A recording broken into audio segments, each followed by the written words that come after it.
அம்மா திரௌபதி, நான் உங்களை காப்பதற்காக மட்டும் வரவில்லை. ஆதித்தன் தந்த அட்சய பாத்திரமே உதவாமல் போய் அவனுக்கு தீரான களங்கத்தை ஏற்படுத்தி விடுமோ என்று அவன் அஞ்சினான். அதனால்தான் ஓடி வந்தேன். அந்த அட்சய பாத்திரத்தில் இருந்த ஒரு பருக்கையை விஸ்வரூபிக்கு அர்ப்பணமாகட்டும் என்று உண்டேன். எனக்குள்ளே உலகம் இருப்பதால் நான் உண்ட உணவு உலகத்தில் உள்ள சகல ஜீவராசிகளுக்கும் உணவு உண்ட நிறைவை தந்துவிட்டது. பரந்தாமா, சூரியனின் அருள் குறைந்ததால் பாண்டவர்களுக்கே இந்த துன்பம் என்றால் சாதாரண பூலோகவாசிகளுக்கு எவ்வளவு துயரம் நேருமோ? கண்ணா, சூரிய தோஷம் நீங்கி அந்த கிரகத்தின் காலகட்டத்தில் துன்பங்கள் நீங்கிட பரிகாரம் தான் என்ன? ஞாயிறு தோறும் விரதமிருந்து நெய்வள கேட்டி செந்தாமரை மலர்களால் ஈஸ்வரனை அர்ச்சனை செய்து கோதுமை தானம் செய்து வந்தால் சகல நன்மையும் உண்டாகும். சூரியனின் பார்வை குறைந்தால் அரசனும் ஆண்டி ஆகிறான். அதே சமயத்தில் சந்திரனின் பார்வை பட்டால் ஆண்டியும் அரசன் ஆகிறான். சந்திர மகாதசைக்கு அப்படி ஒரு விசேஷம். என்னை ஏன் அழைத்தீர்கள்? நான் அழைத்தது வைகுந்தவாசன் நாராயணன். நான் நடுத்தர நாராயணன். பார்த்தாலே தெரிகிறது. ஆமாம், மலை மீது நின்று பாதாளத்திலே என்ன தேடுகிறாய்? யமதர்மனை தேடுகிறேன். அடுத்த வேளை சாப்பாட்டிற்கே வழி இல்லை. உண்மை போல் நாடகத்தில் நடிக்கும் திறமையும் எனக்கு இல்லை. அதனால் தாரனிடம் மரணத்தை யாசிக்கிறேன். உன் முகத்தில் என்னமும் மரணக்கிளை வரவில்லையே. நீ சாக மாட்டாய். உன்னை நான் சாக விட மாட்டேன். தடுக்காதீர். சாக முடிவெடுத்த என்னை நீர் தடுத்தால் உண்மையும் கூட்டிக் கொண்டு சாவேன்.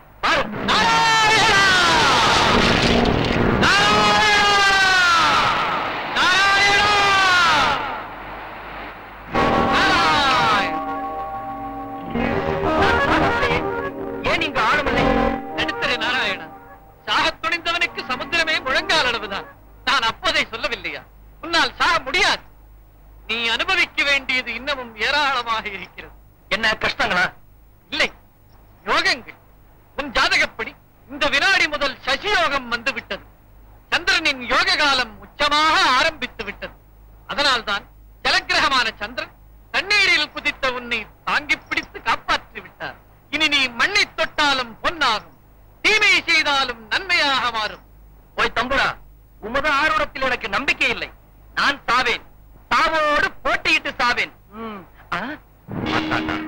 களைப்பாக இருக்கிறது. நான் சற்று ஓய்வெடுத்துக் கொள்கிறேன். உத்தரவு மன்னவா. அருமையான யோசனை.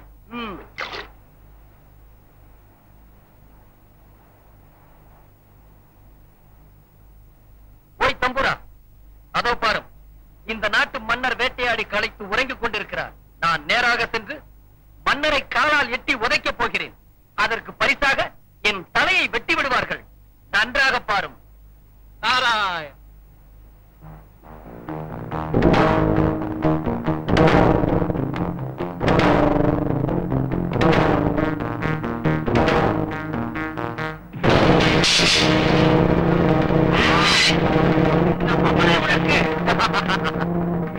நான் வேண்டுமென்றுதான் மன்னரை உதைத்தேன்.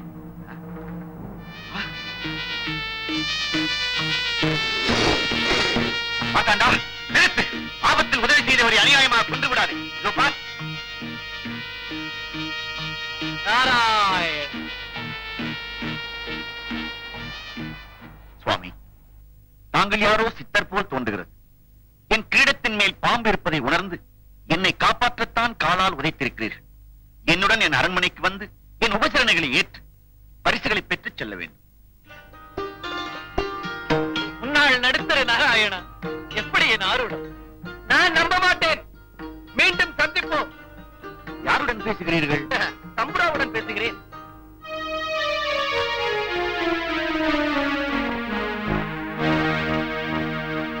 என் கண்களுக்கு அதுவே தெரியவில்லையே. அரசே, சித்தர்கள் பெரும்பாலும் சித்தர்களாகவே இருப்பார்கள். சுவாமி, வாருங்க வாருங்க.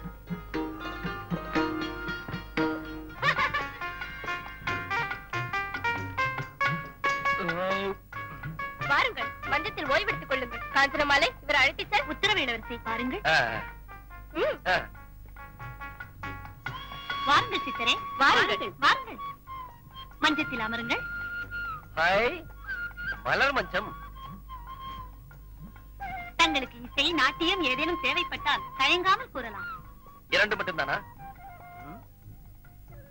என்ன அதிசயம்! நேற்று வரை ராப்பட்டினி, இன்று ராஜோபச்சாரம்.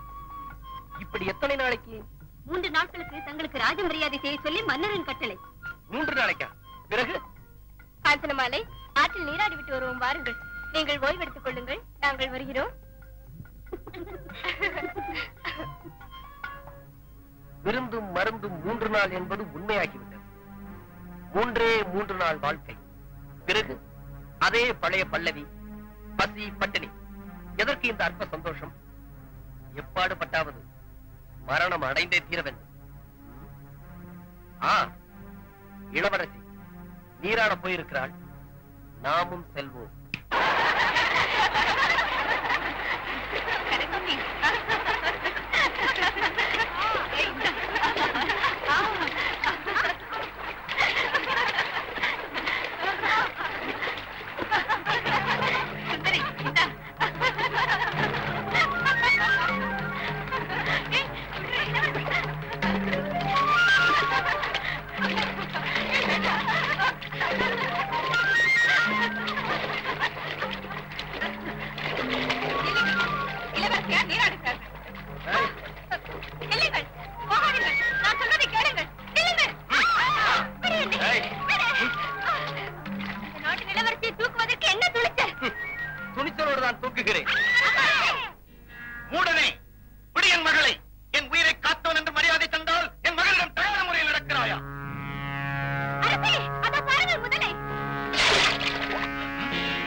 இளவரசியாரை முதலையிடமிருந்து இந்த மகான் காப்பாற்றி இருக்கிறார்.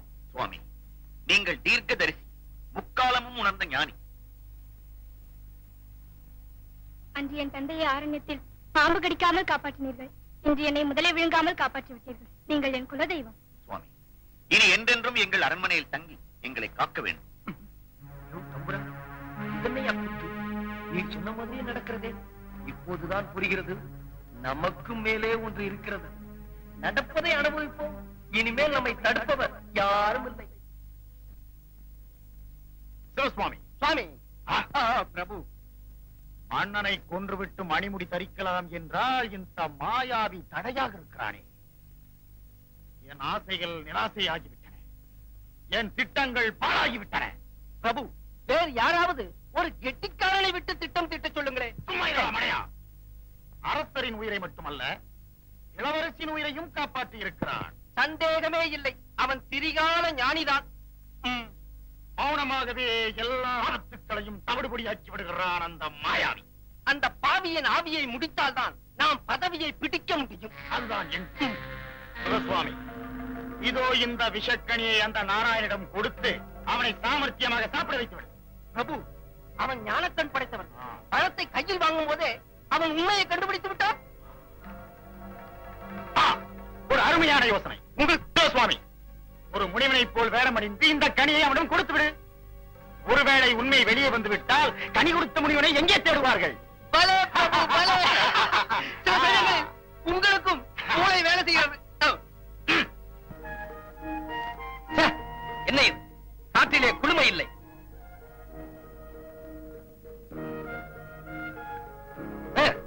கையிலே மென்மை இல்லை.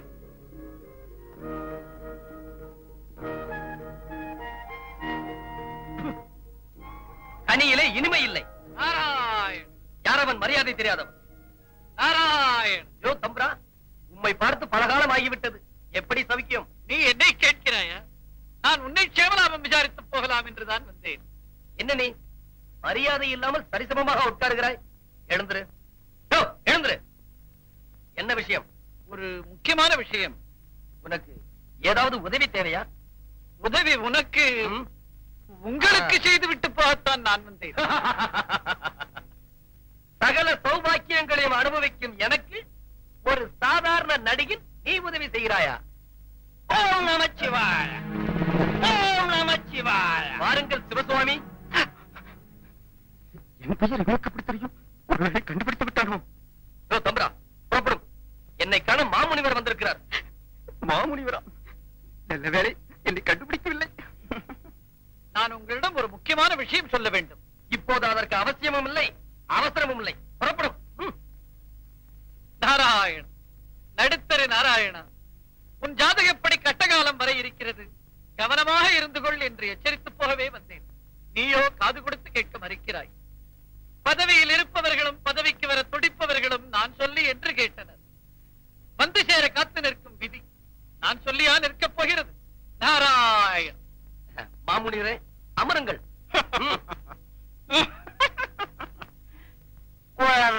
சுவாமி, மகனே நாராயணா, அடியேன் சபத்தை கிடத்தி சிவத்தை கண்ட சிவனடியா, சரீரியாகவும் அசரீரியாகவும் அவனை, அந்த சிவனை உச்சரிக்கும் பக்தன் ஞான். 1000 ஆண்டுகள் தவமிருந்து அஷ்டமா சித்திகள் பெற்ற மிருகண்டு முனிவன் ஞான். குழந்தாய், உன் தவ பெருமையை கேள்விப்பட்டு என் தவ மகிமையால் பெற்ற இந்த அற்புத ஞானக்கனியை ஹிமாச்சலத்திலிருந்து, எங்கிருந்து? ஹிமாச்சலத்திலிருந்து இங்கு கொண்டு வந்துள்ளேன். இந்த கனியின் மகிமை என்ன சுவாமி? மரணமின்றா வாழ்க்கை, மன்மதனின் அழகு, இளமை, இவை அனைத்தும் இதனை புசித்தால் உனக்கு கிட்டும். இந்த தட்டும். நன்றி சுவாமி. கடும் பணியில் கடும் தவமிருந்து பெற்ற கனி இது. என் கண்ணெதிரில் சாப்பிட்டால் தான் நினைத்தது நடக்கும். பலமான விருந்து, வயிற்றில் இடமில்லை, பிறகு சாப்பிடுகிறேன். மறவாமல் சாப்பிடு மகனே. ஓம் நமச்சிவாய, ஓம் நமச்சிவாய.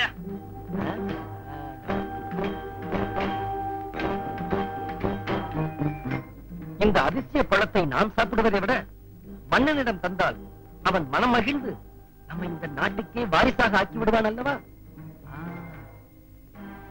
மன்னரே, முக்கண்ணன் தந்த இந்த அதிசய கனியை தாங்கள் சாப்பிட்டால் மரணமில்லா வாழ்வும் முக்காலமும் உணரும் சக்தியும் தங்களுக்கு உண்டாகும். அப்படியா? அதிசயமாக இருக்கிறதே. என் கண்ணெதிரே தாங்கள் சாப்பிட வேண்டும். நாராயண சித்தரே, உமது கருணைக்கு நான் என்ன கைமாறு செய்ய போகிறேன்? உமது தியாக மனப்பான்மையை பாராட்டுவதற்கு என்னிடம் வார்த்தைகளே இல்லை. கும்பிட போன தெய்வம் குறுக்கே வந்ததை போல் மன்னரே அந்த கனியை சாப்பிடுகிறார், படிய போகிறார்.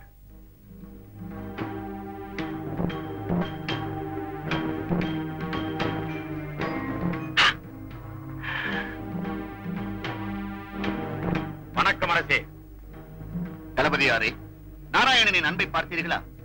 இந்த அற்புதமான கனியை தான் உண்ணாமல் என்னிடம் கொடுத்திருக்கு.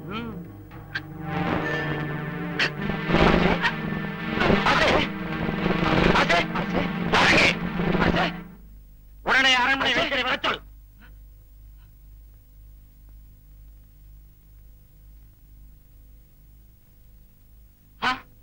தளபதியாரே, மன்னர் சாப்பிட்ட இந்த பழத்தில் கொடிய விஷம் கலந்திருக்கிறது. இவரை கொலை செய்ய எவனோ சதி செய்திருக்கிறான். ஐயோ, சதிகாரன் வேறு யாரும் இல்லை, இதோ இந்த நடுத்தர நாராயணன் தான். தளபதியாரே, யாருங்க? இவனை பிடியுங்கள். மன்னரை கொன்று மணிமுகரம் அபகரிக்க முயன்ற இவனை கொண்டு செல்லுங்கள். தளபதியாரே, நாளை காலை இவன் தலை தரையில் உருளட்டும். நான் நிரபராதி, நான் நிரபராதி, நான் நிரபராதி.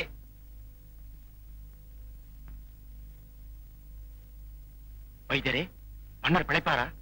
பயப்பட வேண்டாம், சரியான நேரத்தில் உடனே கவனித்து விட்டோம். இதில் இருக்கும் குளிகையை நாழிகைக்கு ஒன்று கொடுத்து வாருங்கள். மன்னர் காலையில் கண்விழி. அது போதும். இந்த ஆபத்தான நேரத்தில் மற்றவர்கள் இங்கிருப்பது சரியல்ல. மன்னரை நான் பார்த்துக் கொள்கிறேன். நீங்கள் வெளியேறலாம். நீங்கள் வெளியேறலாம். உங்களையும் சேர்த்துத்தான்.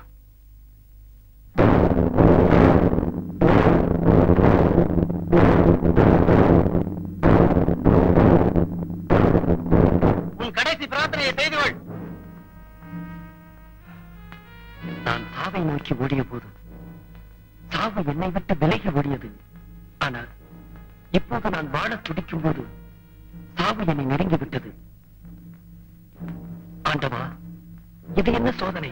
அவன் கூறுவதை கேட்டீரா? இரண்டுமே என்னால் வந்ததுதான். ராஜபோகம் அவன் ஜாதகத்தில் நான் உச்சமாக இருந்த போது, ராஜ தண்டனை சந்திரன் நீச்சமாக இருந்த போது, விதியின் பயனை அவன் அனுபவித்துத்தான் தீர வேண்டும். அதை தவிர வேறு வழியே இல்லை. அவனுடைய ஜாதகத்தில் இந்த வினாடியிலிருந்து சந்திர திசையில் செவ்வாய் புத்தி ஆரம்பமாகிறது. என்னுடைய ஆதிக்கத்தால் அவனுக்கு காக்கும் வலிமையும் காக்கும் சக்தியும் ஏற்படும்.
நாடி நன்றாக வேலை செய்கிறது.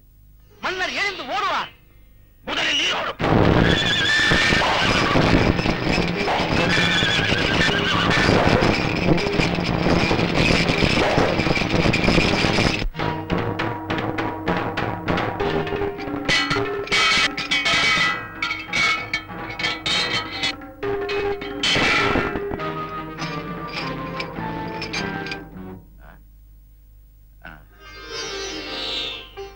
தளபதியாரே, என்ன நடந்தது? கனியை தின்ற நான் எப்படி மயக்கமடைந்தேன்? இந்நாட்டு அரியாசனத்தில் அமர வேண்டும் என்ற ஆசையில் உமக்கு விஷக்கணியை கொடுத்து கொலை செய்ய முயன்றவன் நான் தான். பழியை நாராயணன் மீது போட்டேன். துரோகி! நீர் பிழைக்க மாட்டீர் என்று நினைத்தேன். பைத்தியம் உம்மை காப்பாற்றி விட்டார். கிழட்டு மன்னரே, நான் மணிமுடி தரிக்க வேண்டும். அதற்காக நீர் இப்போதே மரணமடைய வேண்டும். வஞ்சகனே, நீ மன்னரை கொல்ல நான் அனுமதிக்க மாட்டேன்.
என்னை காக்கவே பிறந்த வீரன் நீங்கள். இனிமேல் இந்த நாட்டின் புதிய தளபதி நீங்கள் தான். தளபதியா? என்னடா இது கிரகச்சாரம்? ஒன்றுமே புரியவில்லையே. நடுத்தர நாராயணா, இங்கே வா, நான் புரிய வைக்கிறேன். உன் வாயில் அடிக்கடி வருகிறதே கிரகச்சாரம் என்று. அந்த கிரகச்சாரத்தினால் தான் எல்லாமே நடக்கின்றன. இப்போதாவது நம்புகிறாயா? பரிபூர்ணமாக நம்புகிறேன். ஏனையா தம்புரா, நடக்க இருப்பவர்கள் உமக்கு எப்படி முன்பே தெரிகிறது? நீ நினைப்பது போல் நான் நாடக நடிகன் அல்ல. நான் மகனின் குமாரன் நாரதன். உண்மையான நாரத முனிவரா நீங்கள்? மன்னிக்க வேண்டும் சுவாமி, ஒரு சிறிய சந்தேகம். கோலாகலங்களுக்கு நடுவில் திடீரென்று ஒரு நாள் கொலைக்களத்தில் நின்றேனே, அது எதனால்? உன் மீது சந்திரனின் அருள் பார்வை